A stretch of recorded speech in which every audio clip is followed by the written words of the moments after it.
This is Hot Mic. Hot Mic. On the networks of WDAY. Here's Dom Izzo. I think just like Dom's outfit, they're not always pretty. Sometimes they're really ugly. But Just been all over Amazon and just about every site looking for these mustard pants. And my wife will tell you, she must have burned mine. People actually listen to your show. They watch. They I watch told it. you, yeah. play defense in that first half like Dom transitions to you after the game. It's way too long, way too lazy, but You got all these answers. I'm going to bring you over and have you do our non-conference schedule. I'd love to. I'd love to go to Grand Canyon, I would man. love. Hey, well, you're you doing can that come with. game. That's not the thing.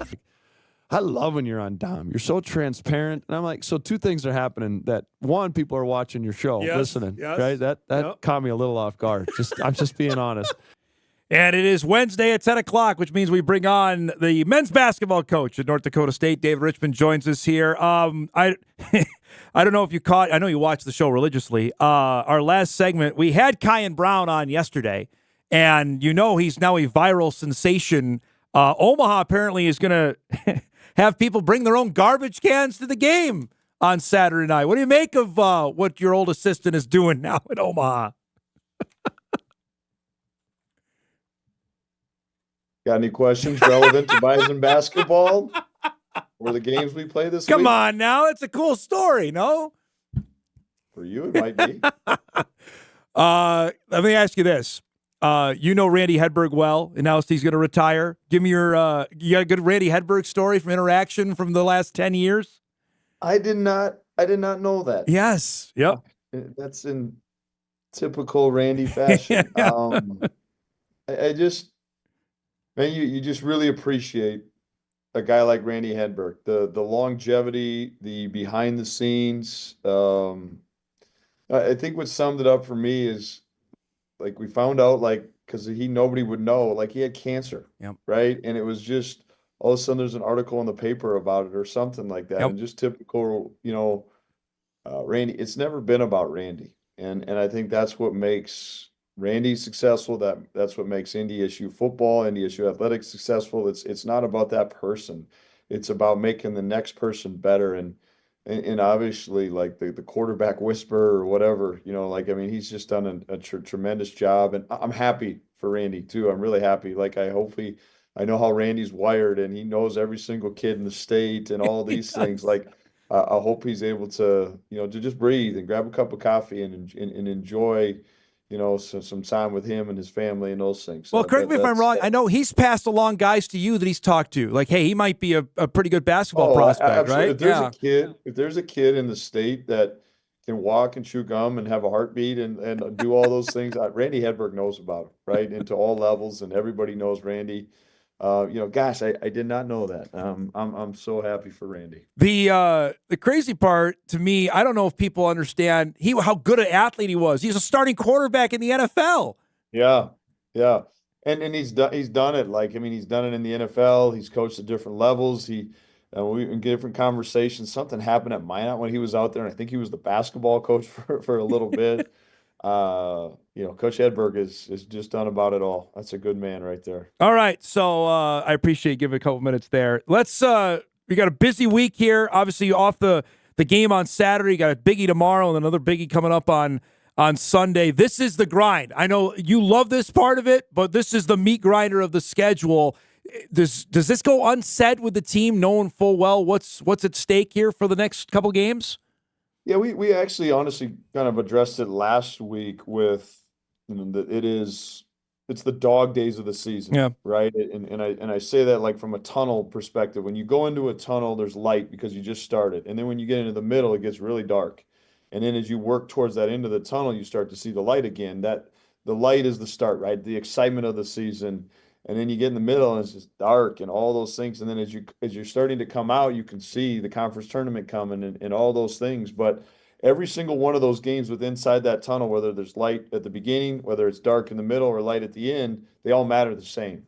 And so we've just really challenged our guys to attack every day, to be present, all the coach speak things, because if we get caught up with thinking rivalry game, Yeah. St. Thomas number 2, Omaha, Kansas City number 1, all these things, like, we're missing those opportunities while we're talking about all these things to take action steps towards getting better so we can give ourselves the best chance of it. So We understand it. We understand the magnitude of all those things, but the last thing we need to do is get too far ahead of ourselves. We need to stay present and control the things that we can control. And if we can do those things, hopefully we can put ourselves in the best possible situation. I had a couple of emails, people asking if you broke out in hives after you saw the box score Saturday evening after your win over North Dakota. You've had a couple days to reflect. I know the thing is, and we've talked about this both on and off the air, that a lot of the looks you had were really good looks on Saturday, which I know you don't. That's fine, right? If you're not forcing anything, so if you took 48 threes, most of them were really good looks and I'm not saying that because you're on the air. I thought they were really good looks you had on Saturday. I know, and I had lunch yesterday with Dexter Warner, and we talked about some of them too. He called the game. I mean, it's like this is what the guys have asked from me and I hate to make it about me. They said, Coach, let us play. And you go back and you watch, like when I saw the box score, I didn't realize it. And I saw the box score, I meant like I was just, wow. I mean, whether we took 48 threes or we only took 10 twos. Yeah.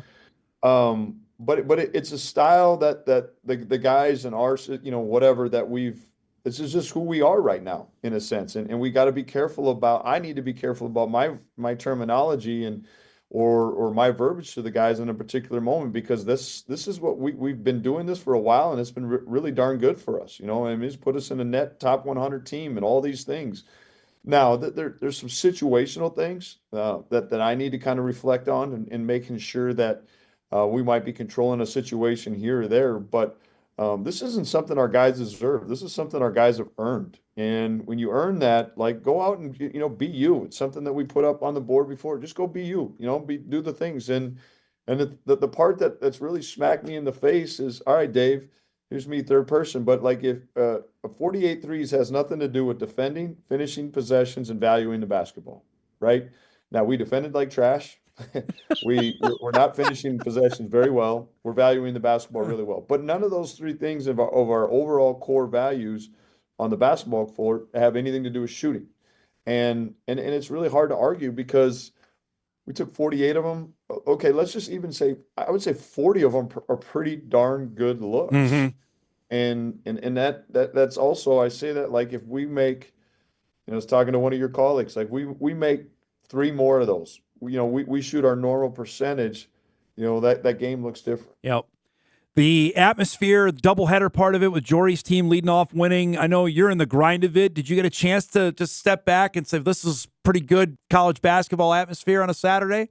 Yeah, I mean, I thought it was terrific. The amount of people in there and the bodies in there. And I said it all along. I think we have a great product between what Jory and his ladies are doing, the things that our guys are doing, the facilities. We've added some amenities with some suites and the concessions too. And now it's about galvanizing that group to come back, and hopefully they enjoyed that experience. And now I got to be me. Now, what's that next step? Let's get off our butts and yell and scream and make this a home court, an environment for our guys, and bring the fanatic out in the fan a little bit too, and create that spirit and atmosphere that is college athletics. I have a thing on my rundown here to talk to you more about Javis Miller. I think we did a little bit last week, but boy, just what he's able to bring off the bench he's almost starter points, minutes.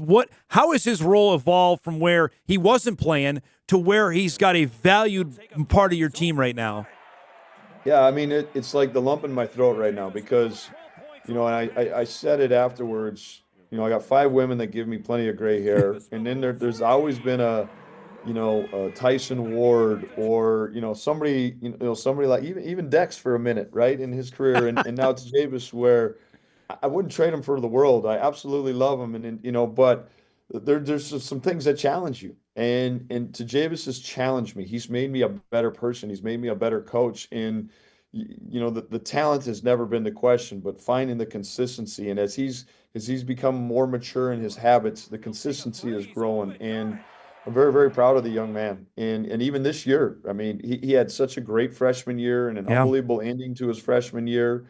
And didn't have the sophomore year that any of us expected, including Javis. And even at times you saw some of that sophomore year Javis to start this season. But there was a couple moments, probably in particular in the Sanford tournament, where I think I started to get Javis a little bit, and Javis started to understand a little bit like how impactful he is to his teammates. And from there, it's just really taken off. And the roll off the bench is like, yeah, I mean, Javis is clearly, a starter in my mind, but his versatility to come in and play multiple positions, is just such a luxury for us. And he can do that with versatility on the court well to continue to space the floor. He's shooting it really well.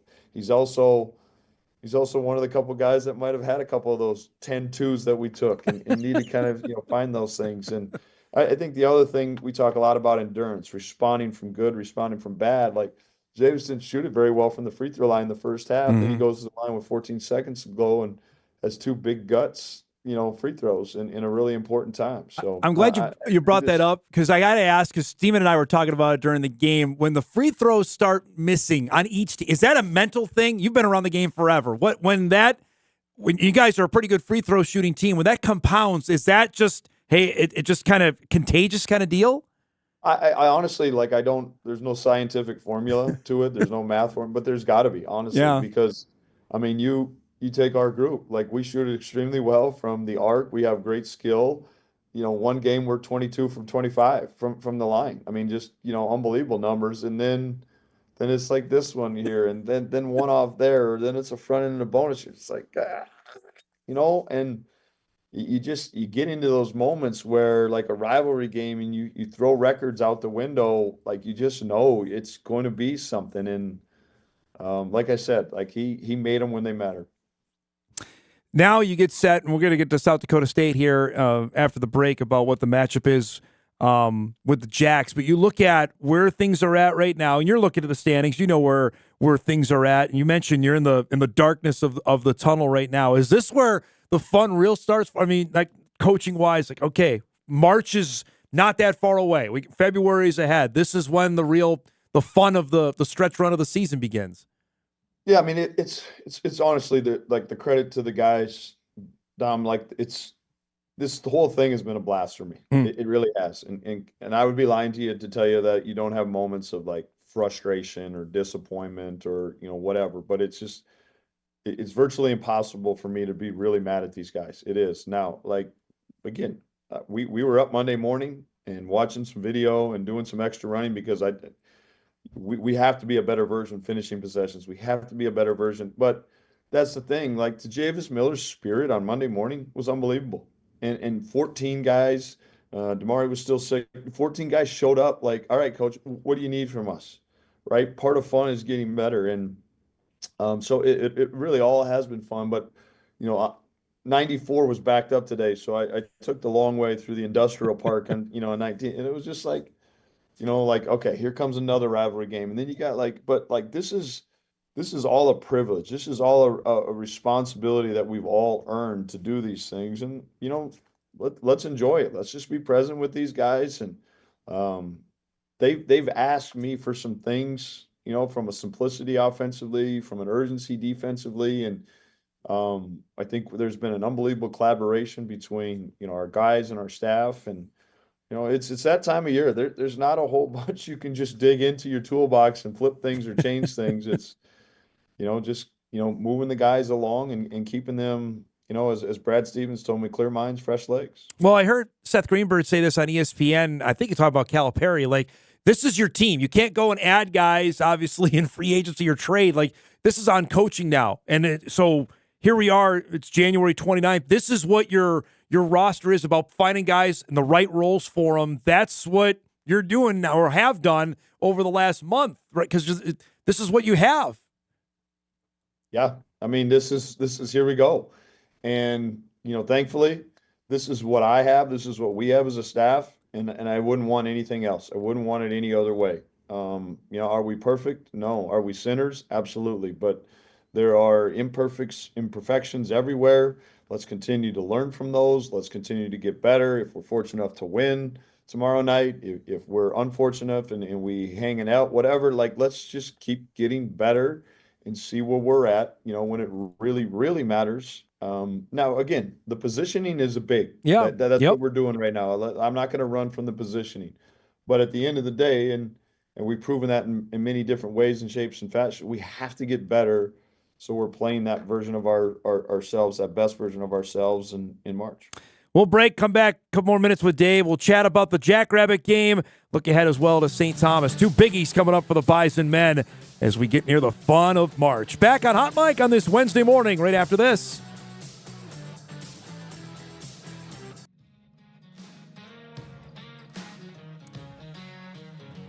Welcome back, everybody. Don't forget, of course, we've got the game for you tomorrow night. Jackrabbits and the Bison, 7 o'clock on WDAY Extra. Looking forward to be on the call of that. Breaking news, by the way, if you don't know this, Dave's going to be live with me at 6:20 on the news. Did you know that? You got a heads up on that? You got another interview with me tomorrow? Yeah, I did. I reluctantly. I think we're partners, the Bison and WDAY. So I'm like, they forced my hand. I was just thinking, hey, this is a great if your brass is listening, right? You know how you do giveaways? Yeah. To get people. Now I'm just thinking the other way. This might work opposite, but like we should give away. Oh boy. Mustard pants. Do you think that we could get more people to come that way, or that's I don't know. If you're looking to get more people in the building, that may not work. I don't know, man. That may not work. Hey, do us all a favor too, and don't wear your South Dakota State colors tomorrow. You're such a gold and blue. Oh, goodness. Hey, guy. By the way, Hendo's going to be on the show tomorrow. So that you guys are, I know, long-standing relationship there. You got to go to Hendo story you can share on the air? Not on the air. He loves his Coors Lights. That's a great man right there. Yeah, he's a good dude. He's a good dude. Tell me about this year's version of the Jacks. This is, Charlie Easley's finally gone. Obviously, Mayo's gone.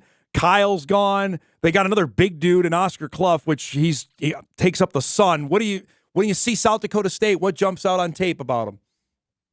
Bluff. Yeah. I mean, that's such well said. Takes up the sun. That is I saw him at media day in October in Sioux Falls. That's a great big human being.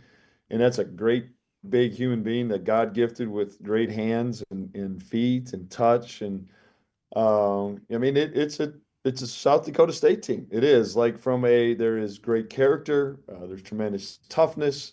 They've got some guys that have, just from the area that really have a buy-in to be in Jackrabbits. I think the thing that you always compliment South Dakota State with is they could probably hand us their scouting report, right? And we have a pretty good idea what they're going to do, right? They keep it very simple, and I think they block well, they tackle well, and they don't get penalties, right? They don't beat themselves. They're going to compete.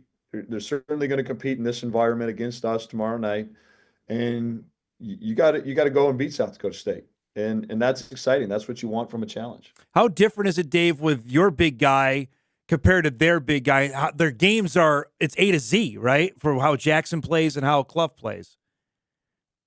Well, very different. Yeah. Now I will give Jackson credit. Like Jackson showed more edge and toughness and some things. Saul and I were talking yesterday, and we're talking about Jackson. I think there's some things that people don't realize about Jackson. Like Jackson's done a really good job of getting to the block. He's done a really good job of being physical and getting to the free throw line. He had 10 rebounds, on Saturday against North Dakota. But he can stretch it. Where Clough's size is just so dominant. Like he's such that throwback. Like I love him. Like I say it like I don't know the kid at all, but like he's gonna seal and then he's gonna reseal. And at some point, like if you don't do your work early, it's a wrap. And then because he's so darn close to the rim, he puts himself in great. Like we were just charting, I think he's almost 6 offensive rebounds a game in their 5 conference wins. So that's an astronomical number. And then Seiler is so tough, and all those other guys can, shoot it. You give Moore's credit. He's continued to expand his game. His body looks better. He's shooting it. They just got these young pups that are kind of like this ignorance is bliss playing around Clough, and they're good. How rare is that in the basketball now, even pros? a guy like Clough, they don't exist anymore in basketball, do they? Exactly. Yeah. And you know, this old school crusty bring back the weave, Dave Richman. Let's bring back the weave and do the weave for 10 seconds and then throw it into Oscar Clough. I mean, come on, sign me up, right? But yeah, no, you don't see that true back to the basket guy. You don't, but that's what he is. But he's got tremendous feel too. Like, I mean, he's seen all kinds of doubles. He makes the right plays. He finds guys in the right spots with on time, on target passes. I don't want to just sit here and label him as this big, whatever. He's a really good basketball player. To have this on top of, you mentioned you're worried about this one totally on Thursday. You got St. Thomas, though, following that on Sundays. You start the back end of Summit League play. This is, like I mentioned off the top before I let you go, I mean, this is the grind of what you sign up for, but that's a St. Thomas team. I know you want that one back, and now you got a chance to see him again down there. Yeah, it was something we get to do. Let's go. I mean, like I said, I start to get, like last week when it was a full week with only one game. Yeah. Like I missed the guys, Tuesday and Wednesday. Like, it's just I'm excited for 115 today, Dom, for us to continue to implement a little bit of this game plan and to be around the guys. Here this morning and we got our development groups working out and lifting. Like, this is just a fun thing. So let's just be present. Let's enjoy it. And certainly, like, those competitive environments are great. They're all part of this. Great to see you, bud. Thanks so much for the time. As always, I'll see you tomorrow night, all right? Appreciate you, sir. There he goes. Dave Richman, NDSU men's basketball head coach, joining us. Bison and the Jackrabbits coming up tomorrow night at the Shack. And Dave will join me on our newscast tomorrow at 6:20. And, of course, the game gets going at 7. Going to be, I think, another raucous atmosphere. The football team is going to be honored. Coincidentally enough, they're doing that against the Jackrabbits. Funny how that came about, but the football team will be honored tomorrow. The Acro team's going to be there, so if you're going, park early. Get there early. My Acro team always seems to take up a lot of parking when they're on site.